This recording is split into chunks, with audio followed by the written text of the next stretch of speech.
Welcome to my channel. आज आप लोग के बीच फिजिक्स का बल और गति के नियम का चर्चा करेंगे। वीडियो को कृपया आप लोग अंत तक देखें। अब देखिए, समझते हैं इस चैप्टर को।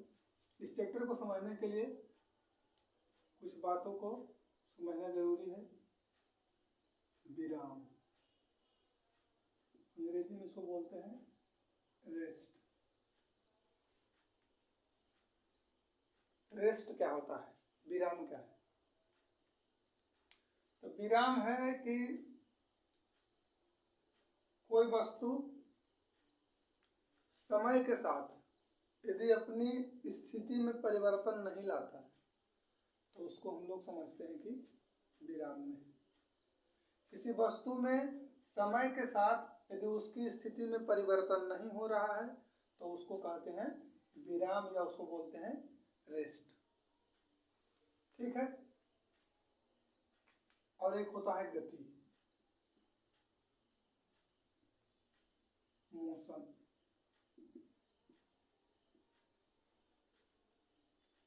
किसी वस्तु की स्थिति में समय के साथ यदि लगातार परिवर्तन हो रहा है तो उस वस्तु को हम कह सकते हैं गति में। किसी वस्तु में समय के साथ यदि कोई परिवर्तन ना हो, किसी वस्तु को स्थिति में, अवस्था में यदि समय के साथ कोई परिवर्तन ना हो तो वो विराम में समझा जाएगा, रेस्ट में समझा जाएगा। किसी वस्तु में टाइम के साथ साथ उसका स्थिति बदल रहा है तो उसको गति में समझा जाएगा, उसको गति कहेंगे। जैसे मान लीजिए एक पुस्तक है, किसी टेबल पर रखा हुआ है या किसी डेस्क पर रखा हुआ है। समय के साथ समय बदल रहा है, समय तो निरंतर गतिमान है, चल रहा है, लेकिन ये पुस्तक ऐसे ही टेबल पर रखा हुआ है। इसका मतलब ये पुस्तक जो है किस अवस्था में है? विराम अवस्था में है या विराम में है। लेकिन दूसरा एग्जाम्पल है कि कोई बॉल यहाँ है, कुछ समय के बाद यहाँ है, कुछ समय के बाद यहाँ है, कुछ समय के बाद यहाँ है। मतलब उसका स्थिति समय के साथ क्या हो रहा है? बदल रहा है। तो किसी वस्तु में समय के साथ यदि उसकी स्थिति बदलता हो, लगातार बदल रहा हो, तो उस वस्तु को गति में मान सकते हैं। जैसे हम यहाँ खड़ा है, समय बीत रहा है, हम खड़ा के खड़ा है तो हम विराम में हैं। लेकिन टाइम चल रहा है, हम कभी इधर जा रहे हैं, कभी इधर आ रहे हैं, तो हमारा क्या हो गया? हम गति में हो गए। समझ में आ गया विराम और गति? ठीक है। अब समझिए कि किसी वस्तु को विराम से गति में लाने के लिए और गति से विराम में लाने के लिए किसी कारक की आवश्यकता पड़ेगी। उसी कारक को हम लोग बल कहते हैं। बल। अब गति और विराम में अवस्था को परिवर्तन करने के लिए क्या लाया जाएगा? बल लगाया जाएगा, फोर्स, FORCE, फोर्स। तो बल लग के क्या करेगा? बल जब किसी पिंड पर लगेगा तो विराम से गति में कर देगा, या कोई गति में तो उसको क्या कर देगा? विराम में कर देगा। वो क्या हो जाएगा? बल। इस प्रकार हम बल की भी परिभाषा निकाल सकते हैं कि बल क्या है? बल हुआ भौतिक कारक है। भौतिक कारक का मतलब क्या है? खिंचाव अथवा धक्का है, खींच रहे हैं या धक्का दे रहे हैं। तो बल हुआ भौतिक कारक है जो किसी पिंड पर लगकर उसकी स्थिति, उसकी अवस्था में परिवर्तन लाता है या लाने की चेष्टा करता है। उसको क्या बोलेंगे? बल बोलेंगे। जैसे अब ये टेबल पर बुक रखा हुआ है, इस पर हमारे यदि बल लगाएंगे तो इसकी अवस्था यहाँ से बढ़ के यहाँ चला जाए, अवस्था इसका बदल गया। तो किसी पिंड पर बल लगने पर उसका अवस्था क्या हुआ? बदल गया। दूसरा एग्जांपल देखिए, ये मार्कर ऐसे रखा हुआ है, तो रखा हुआ है, लेकिन इस पर हम जब बल लगाएंगे तो चले लगेगा। तो जब ये मार्कर का अवस्था यहाँ से यहाँ बदला, यानी उस पर क्या लगा? बल लगा। तो बल का भी परिभाषा हम लोग समझ गए कि बल हुआ बाह्य कारक है, बल हुआ भौतिक कारक है, बल हुआ खिंचाव अथवा धक्का है जो किसी पिंड पर लगकर उसकी अवस्था में परिवर्तन लाएगा या परिवर्तन लाने की चेष्टा करेगा। वो क्या कहलाएगा? बल कहलाएगा। विराम, रेस्ट समझ में आ गया। यदि समय के साथ उसकी अवस्था में कोई परिवर्तन ना हो तो उसको विराम कहेंगे। समय के साथ यदि उसकी अवस्था में परिवर्तन हो रहा है तो उसको गति कहेंगे। और बल वह भौतिक कारक है जो किसी पिंड पर लगकर उसकी अवस्था में परिवर्तन लाएगा या परिवर्तन लाने की चेष्टा करेगा। अब मानिए मारकर ऐसे लुढ़क रहा है, यदि बल लगाएंगे तो रुक जाएगा, तो गति में था इसको रोक दिया तो बल हुआ। रुका हुआ है, इस पर बल लगाएंगे तो चलने लगेगा, वो भी बल हुआ। अब आगे समझिए जड़त्व।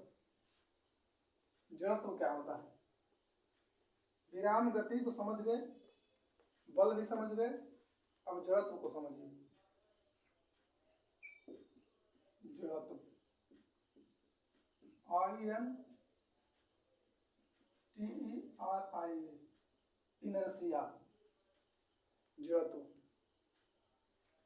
जड़त्व क्या है?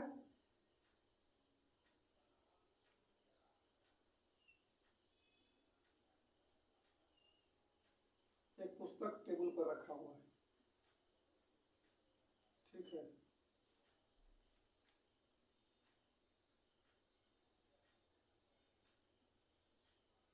एक बॉल लुढ़क रहा है इस प्रकार से।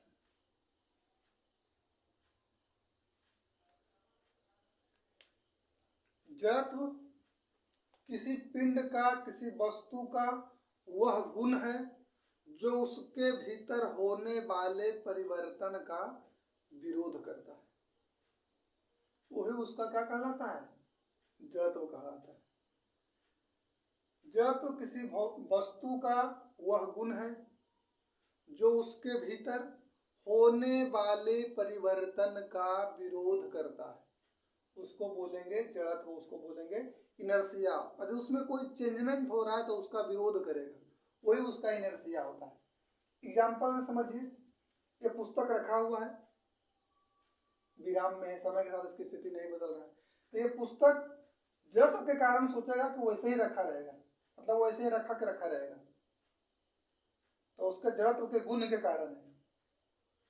ये कब तक रखा गया? जब तक इस पर कोई एक्सटर्नल फोर्स आके कार्य न करे। जब इस पर कोई बल कार्य करेगा तब इसकी अवस्था में परिवर्तन आएगा। लेकिन इस लगने वाले बल का ये क्या करेगा?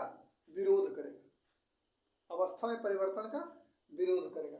कोई गेंद लुढ़क रहा है, धीरे धीरे लुढ़कते आएगा,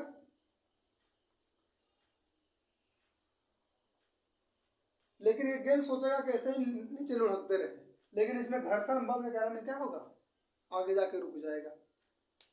तो ये एक समान गति की अवस्था को बनाए रखना चाहेगा, ये उसका गुण हुआ, तो ये क्या कहलाता है? जड़त्व कहलाता है। जड़त्व क्लियर हो गया? किसी पिंड का, किसी वस्तु का वह गुण जो अपने भीतर होने वाले परिवर्तन का विरोध करता है, उसको बोलते हैं जड़त्व। और जड़त्व होता है 3 प्रकार से। पहला विराम जड़त्व, गति जड़त्व और दिशा जड़त्व। जड़त्व होता है 3 प्रकार के, विराम और गति और दिशा जड़त्व। अब इसको समझिए, ये क्या होता है? विराम जड़त्व क्या है? गति जड़त्व क्या है? दिशा जड़त्व क्या है? अभी हम लोग विराम समझे। विराम क्या होता है? विराम जो है किसी वस्तु का स्थिति यदि समय के साथ नहीं बदलता है तो उसको बोलते हैं विराम। समय के साथ यदि बदल रहा है तो उसको बोलते हैं गति। अब विराम जड़त्व किसी वस्तु का वह गुण जो विरामावस्था के कारण उसमें आता है।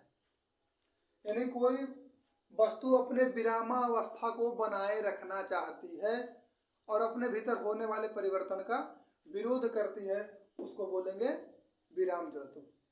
उसको क्या बोलेंगे? विराम जड़त्व बोलेंगे। एग्जाम्पल में जैसे आप रेलगाड़ी में बैठे हुए हैं, बस में बैठे हुए हैं, अचानक बस चल पड़ती है, तो जब अचानक बस चल पड़ती है तो आप पीछे की ओर झुक जाते हैं, या किसी कंबल को जब हम डंडा से झाड़ते हैं तो उससे धूल झड़ने लगता है, क्या कारण है? एग्जाम की दृष्टि से तो यही पूछेगा कि बस में सवार यात्री बस को अचानक चलने से पीछे की ओर झुक जाता है, किस कारण से? रेलगाड़ी में यात्री बैठा हुआ, अचानक रेलगाड़ी चले तो पीछे की ओर झुक जाता है, किस कारण से? कंबलों को डंडा से झाड़ने से धूल जलता है, किस कारण से? सब है विराम जड़त्व का कारण। जब कंबल में हम डंडा से प्रहार करते हैं, एक्सटर्नल फोर्स लगाते हैं, तो कंबल है विराम अवस्था में, अभी उसके अंदर धूल जो बैठा है वो भी विराम अवस्था में। लेकिन जब कंबल पर बल लगाते हैं तो कंबल आ जाता है गति में, लेकिन धूल रहता है विराम में ही, तो धूल उससे क्या हो जाता है? अलग हो जाता है, तो विराम जड़त्व के कारण हुआ। यात्री बैठा हुआ है बस में, रेलगाड़ी में या बैलगाड़ी में, तो विराम अवस्था में गाड़ी भी है, यात्री भी है, लेकिन गाड़ी अचानक चल पड़ी, तो जब चल पड़ी तो गाड़ी हो गया गति में, लेकिन यात्री अभी भी विराम में है, तो उसका विरामावस्था का वो जो इंजन जो फोर्स लगाया उसका विरोध किया, विरोध के कारण यात्री पीछे की ओर झुका, तो हो गया विराम जड़त्व। तो विराम जड़त्व के बारे में आप लोग जानिए।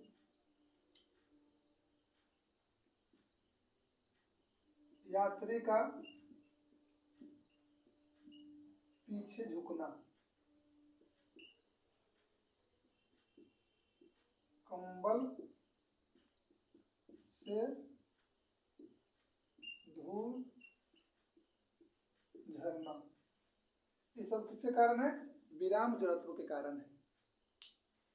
अब गति जड़त्व क्या होता है? गति जड़त्व जो है, कोई वस्तु अपने एक समान गति को बनाए रखना चाहती है और उस गति को रोकने में जो बल लगेगा उसको क्या करेगा? विरोध करेगा, वो क्या कहलाएगा? गति जड़त्व कहलाएगा। किसी पिंड का, किसी वस्तु का वह गुण जिसके कारण वो अपने एक समान गति को बनाए रखना चाहती है वो कहलाएगा गति जड़त्व। जैसे अब रेलगाड़ी चल रही है, यात्री भी गतिशील है, रेलगाड़ी भी गतिशील है। अब रेलगाड़ी ब्रेक लगाया, तो जब ब्रेक लगाएगा तो यात्री आगे की ओर झुक जाएगा, तो आगे की ओर जो झुकता है क्योंकि रेलगाड़ी और यात्री दोनों गति में था। अब रेलगाड़ी ब्रेक लगाया तो वो विराम में आ गया, लेकिन यात्री अभी भी गति जड़त्व के कारण उसका क्या करेगा? विरोध करेगा ब्रेक का, इसलिए क्या करेगा? वो आगे की ओर झुक जाएगा, तो हो जाएगा किस जड़त्व के कारण? गति जड़त्व के कारण। विराम समझ में आ गया, गति जड़त्व समझ में आ गया। अब चूंकि विराम और गति ये दोनों से संबंधित है गति का प्रथम नियम। गति का प्रथम नियम क्या कहता है कि कोई भी पिंड अपनी अवस्था को बनाए रखना चाहती है और वह अपनी अवस्था को तब तक बनाए रखेगी जब तक कि उस पर कोई बाह्य बल कार्य ना करे। वो है न्यूटन गति का प्रथम नियम। न्यूटन गति का क्या है? प्रथम नियम है। ये दोनों से संबंधित है, इसलिए यही देखते चलेंगे। न्यूटन गति का प्रथम नियम, उसके बाद दिशा जड़त्व समझेंगे। न्यूटन गति का प्रथम नियम कहता है कि कोई भी पिंड अपनी अवस्था को बनाए रखना चाहती है और अपनी अवस्था को तब तक बनाए रखेगी जब तक कि उस पर कोई बाहरी बल कार्य ना करे। यानी कोई वस्तु यदि विराम में है तो विराम में ही रहना चाहेगी, कोई वस्तु यदि गति है तो गति में ही रहना चाहती है।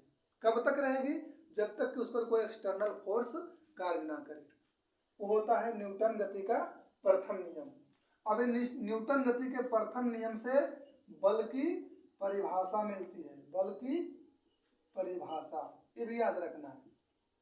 बल की परिभाषा कहाँ से मिलता है? न्यूटन गति के फर्स्ट नियम से, first law of motion. First law of motion से क्या मिलता है?